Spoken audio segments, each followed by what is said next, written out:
Mobile gaming দুনিয়ায় এমন কিছু গেম আছে যেগুলো শুধু গেম না, একটা ফেনোমেনন হয়ে দাঁড়ায়। তো আজকে আমরা ঠিক এমনই একটা নাম নিয়ে কথা বলতে এসেছি, ফ্রি ফায়ার। চলুন তো দেখি এই গেমটা কেন এত জনপ্রিয় হলো। আচ্ছা, শুরুতেই একটা সংখ্যা বলি, শুনলে মাথা ঘুরে যাবে। ৫০০ মিলিয়ন। সারা দুনিয়ায় ৫০০ মিলিয়নেরও বেশি ডাউনলোড হয়েছে গেমটা। হ্যাঁ, একদম ঠিক শুনছেন। এই অবিশ্বাস্য সংখ্যাটা নিয়েই তো আজকের কথা। মানে ভাবা যায়, একটা মোবাইল গেম কিভাবে এত মানুষের কাছে পৌঁছে গেল। ফ্রি ফায়ারের মূলে রয়েছে ব্যাটল রয়্যাল জনরা। এখন প্রশ্ন হলো, এই ব্যাটল রয়্যাল জিনিসটা আসলে কি? খুব সহজ করে বললে, এটা অনেকটা ডিজিটাল দুনিয়ার একটা হাই স্টেকস লুকোচুরি খেলার মতো। ধরুন, অনেক প্লেয়ারকে একটা বড় ম্যাপে ছেড়ে দেওয়া হলো, আর ম্যাপটা আস্তে আস্তে ছোট হতে থাকছে।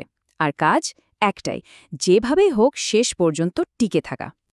তো চলুন এখন ফ্রি ফায়ারের একেবারে ভেতরে ঢুকে পড়ি। মানে এর গেম প্লেটা আসলে কেমন, একটা ম্যাচে প্লেয়াররা ঠিক করে, এই যে 10 মিনিটের একটা টান উত্তেজনা, সেটার কথাই এখন বলবো। এখানে এক নজরে পুরো ম্যাচের একটা আইডিয়া পেয়ে যাবেন। গ্যারেনার বানানো এই গেমে প্রতি ম্যাচে থাকে 50 জন প্লেয়ার। কিন্তু আসল চমকটা কোথা জানেন? পুরো ম্যাচটা শেষ হতে সময় লাগে মাত্র 10 মিনিটের মতো। মানে খুব কম সময়েই একটা full on action packed experience.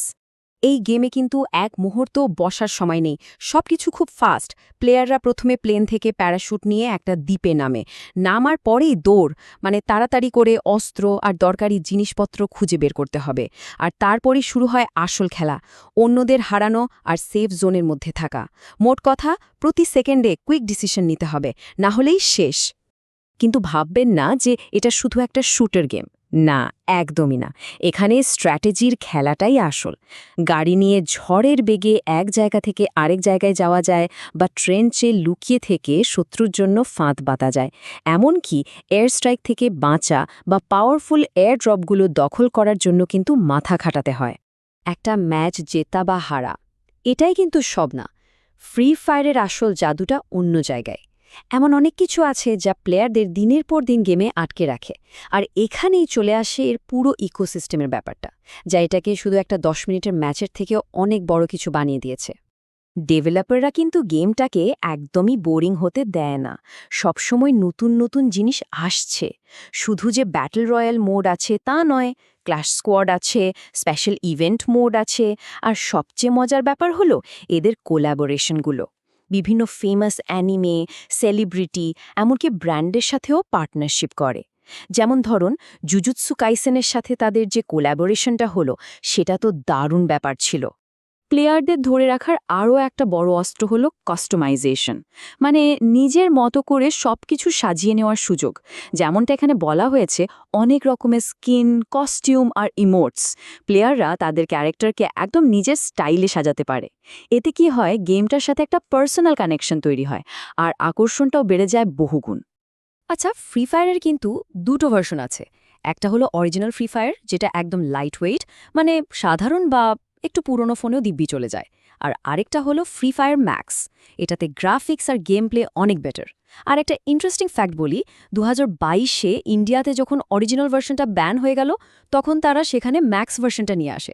কি দারুণ বিজনেস স্ট্র্যাটেজি, তাই না? তো আমরা এতক্ষণ দেখলাম যে গেমটা কতটা জনপ্রিয় আর এর মধ্যে কি কি ফিচার আছে। কিন্তু আসল প্রশ্নটা তো এখনও বাকি।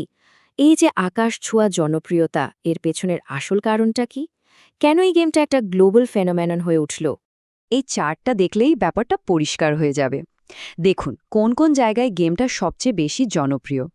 South Asia, Latin America, south east Asia, এই সব অঞ্চলের প্লেয়ার বেস বিশাল। এখান থেকেই বোঝা যায় যে এর একটা স্পেসিফিক গ্লোবাল অডিয়েন্স আছে।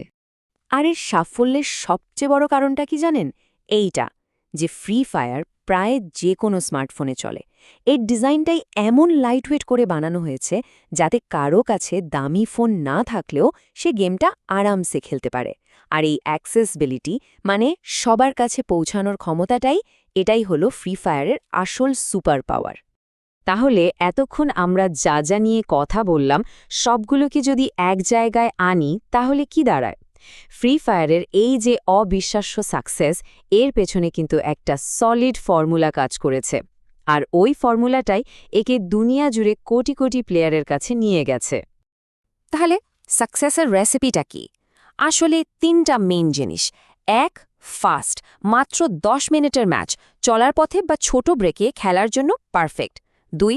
একদম লাইটওয়েট ডিজাইন, মানে প্রায় সব ফোনেই চলে। আর 3. ডিপ কাস্টমাইজেশন, যা প্লেয়ার্সদের গেমের প্রতি আগ্রহটা ধরে রাখে। তো শেষ করার আগে একটা প্রশ্ন মাথায় আসছে, ফ্রি ফায়ারের এই যে এত বড় সাফল্য, এটা কি আমাদের নতুন কিছু ভাবতে শেখাচ্ছে? গেমিংয়ের ভবিষ্যৎ কি আসলে বেটার গ্রাফিক্সে, নাকি টোটাল অ্যাক্সেসিবিলিটিতে, মানে সবার কাছে পৌঁছানোর ক্ষমতায়? ব্যাপারটা কিন্তু ভাবার মতো, তাই না?